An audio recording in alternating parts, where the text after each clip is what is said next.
Welcome back to the channel. My name's James and today we're going to look at something a bit unusual. We've got a board game with no board, no dice, no counters. Sounding a bit strange, isn't it?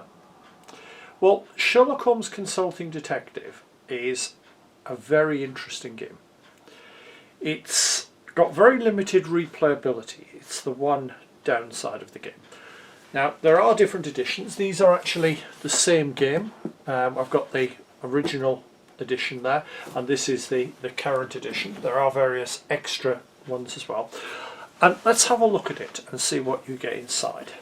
So it's a very solid box. I mean, that's an impressive box. So we have the rule book. We'll come to that in a minute. We've got a directory. Now, the directory basically gives you effectively a list of all the different places you can visit in the game, and they're also broken down by categories. So you've got things like post offices, shoemakers, stationers, synagogues. Nice little book, feels quite nice, the antique paper effect. You've got a series of newspapers, and these feel like brilliant props. And they give you clues as you're playing the game. We'll explain more about those in a minute. We then get the cases, and this comes with 10 cases. The problem is once you've played them once, they're not really playable again. So we've got the munitions magnet, and you get a nice little text story telling you what's happened. And then as you visit the various places, you can visit the various entries, a bit like a choose your own adventure game book, but you don't then make the decisions from it. If you turn it over, it gives you the solution. There's some questions for you to ask, and then an envelope with the answers to the questions. Now, one thing I did spot in this new edition is they have made it a little easier. There are now 4 25-point questions and 4 10-point questions, whereas in the previous one I believe it was 3 of each. So you've got 10 different scenarios there. You've then got, as you can see, very much the Robert L. Downey look of Sherlock Holmes for this, and you've then got the map of London. Now when you look at the map, you've got various buildings marked. Some of the obvious ones like the Waterloo Station, military prison, Elephant and Castle Theatre, they're named. A lot of the others are just numbered and they're into areas. So you've got south east, southwest, northwest, west centre, east centre. And as you visit them, that's when you look at the entries in the book. But what are we actually doing? Well, basically in the game you are one of the Baker Street irregulars. It does give us a nice little bit of background there. You are playing Wiggins, one of the Baker Street irregulars, and it describes what's going off there. Explains the object of the game is to basically try and solve it faster than Sherlock does. Good luck with that. I've equalled him once, and I was over the moon. It does say about an app, but the app seems to have vanished, or at least it has on the Play Store. I don't know if the iPad version still works. So you suppose you've got your map of London, the directory. Now there's a list of informants which are on the back of the book. These are people that we can go and see in all the different scenarios, and these are available in all of them. So you've got people like Mycroft. You can go to the Central Carriage Depot. You can actually go and see Sherlock himself. You've got Scotland Yard. You can go and visit Lestrade and Gregson. Showing a lot of research into this. There's a lot of little nice touches. So you've got the case booklets that we've looked at. So the way it works, you open up the scenario book. So I'll look at this one, the munitions magnet. You get the nice starting text. We've read all that. Great. Now what do? We make our decision where we're going to go and what we're going to do. So there's various things we could do. We could use the clues that we've already got to go and look at areas. For example, in this one a munitions magnet's been shot, we can go and look at the crime scene. We might decide that's not going to be that much use to us for whatever reason. We might decide to visit somebody on here. So we might go and visit, for example,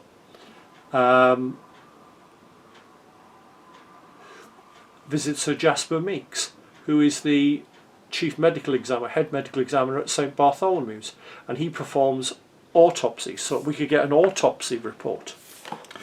What we could do is we could go to the paper, and there's a paper for each case, but they are all dated, so it may be that there is something in the paper from the first case that actually turns up in the second or the fifth. And there's lots and lots of completely irrelevant information in here. Now, just doing a quick skim through it, you've got various births, deaths, marriages, funerals, miscellaneous. These are very much in the sort of style of the times. So massage and electricity, perfect instruction in the most approved system given by a lady. Experience practicing under the first medical men in London, terms 4 lessons for 2 guineas, patent attended, London and vicinity, Mrs E, 115 Queen's Road, Bayswater. So I could actually look that up and go and visit if I thought that was appropriate. There's a personal column, entertainments. Now this is interesting, given the fact it's a munitions magnate who's just been shot. The Wimbledon meeting, it's a competition, for, shooting competition, and it shows the various scores. Now, when we look through it, very interestingly, tucked away on a score of 87 is a certain Colonel Sebastian Moran, late I believe of the Indian Army. Very interestingly, Philip Marlowe is directly after him. What if that's if he's an American? Be an interesting one to look into. So you have that. We've got an art exhibition, some adverts, board and residence, trades, parliamentary intelligence. Okay, what's going off there? We've got judicial rents in Ireland and the artillery volunteers. Okay, talks about what their uniform is in regards to answer to a question. Okay, or correction to a previous paper. That might be quite relevant if this wasn't the first paper. We've got some burglaries, some information about that. Okay. Arms trade fair clauses. Wait a minute, we've got a munitions magnet. So what's that about? Okay, mentions a few things there. Little Egypt makes a hit, Indian mission, foreign news, fatal explosion of a shell in St. Petersburg. I wonder if that links in. New polar expedition. Daughter of the Crown Prince and Princess fell from the carriage in Austria-Hungary today, but she's fine. Daring daylight robbery. Suspected thief found strangled. Latest intelligence from India, Suez. De Villiers diamonds never found. There's an inquest into their Sylvia Carusco. Okay, so that's given me a few things to look up. So I might decide that some of those could be looked at. Then what I also have, if you remember, is the directory. So I could look up, for example, I wonder if any of these people are worth a look. Simcock, for example, is Simcock in here. So it's all in alphabetical order, like a modern telephone directory. I'm showing my age when I say a modern telephone directory. Okay, Simcock isn't showing in there, so that's obviously going to be not somewhere we need to be going. However, there's all the other people in there. Okay, so I might decide to do that. Let's have a look. What could I be thinking about? Is there anything anywhere here? Even just sometimes doing a glance through, and I might find something that's worth a look. Oh, it was, considering it's a munitions magnet, I wonder if he's been dealing with anything in the government. So I could look at I could go visit one of the government offices. There's probably not a lot else there at the minute jumping out. Possibly the local police, if they were investigating it, I might be able to speak to somebody there, or from somebody from Scotland Yard. We've got Somerset House, the records office, where we've got births, deaths and marriage records, for example. Lots and lots of places to go. You can see how this is going to play. If you're not careful, you will have your room looking like CSI. You will have post-it notes on the wall with bits of string going between them. You will have notepads with all cryptic notes in. It's great fun. I don't want to spoil one of the adventures, because if you're paying, I think you can usually get for about £30–40 if you look round for one of these. I don't want to spoil a tenth of the adventure for you. I would massively recommend it. I might do a playthrough video with spoilers, and we'll see how that goes. Let me know if you're interested in seeing that. But just for comparison, let's have a quick look at the older edition. We've got the rules. Yeah, as you can see now, they're slightly different in style. More contemporary illustrations, which, if I'm honest, I rather. But so you got the rule book, you get the case book. So what you have is all of the cases just combined into one book. So you have them all there. I do like the contemporary style of the illustrations. You've got the directory. I'm just going to try and experiment with this. I'm going to pick something at random. We'll do the first H. Lawrence Opticians, 31 Northwest. So,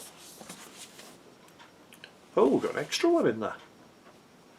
H&SR Goods Station. So I wonder if there's more entries in that. That's interesting. Didn't realise that was the case. So we've got that. Now we've got the clue book. Now this is combined, whereas they put all the bits separate in that one. What we have here is each case, after you've had a very good lecture from Holmes and the list of all the people that you can visit in every case, they basically do each one in there. You've got the map of London. Again, you can see very similar. Actually, it's a bit bigger, which is quite a nice touch. Yeah, looks. Other than that, it's pretty much the same. So that's no different. And then the newspapers are actually done as an archive. So you have them all. It's exactly the same information by the look of it. Looking at that, yeah, it seems to be the same information. And then you have the quiz book is the quizzes and the answers. So okay, so I was slightly out. It was 4 questions in part 1 and 3 in part 2 there, but the questions are subtly different. This sometimes asks Holmes trivia, which I haven't found in the newer edition. So I'll be honest, you can pick this one up usually a little bit cheaper. It's just as good. It's not as flashy, I think is the way I would describe it. And if you have one, there's no point in getting the other. They have done more of these now. I believe there's now even some sort of Call of Cthulhu type ones.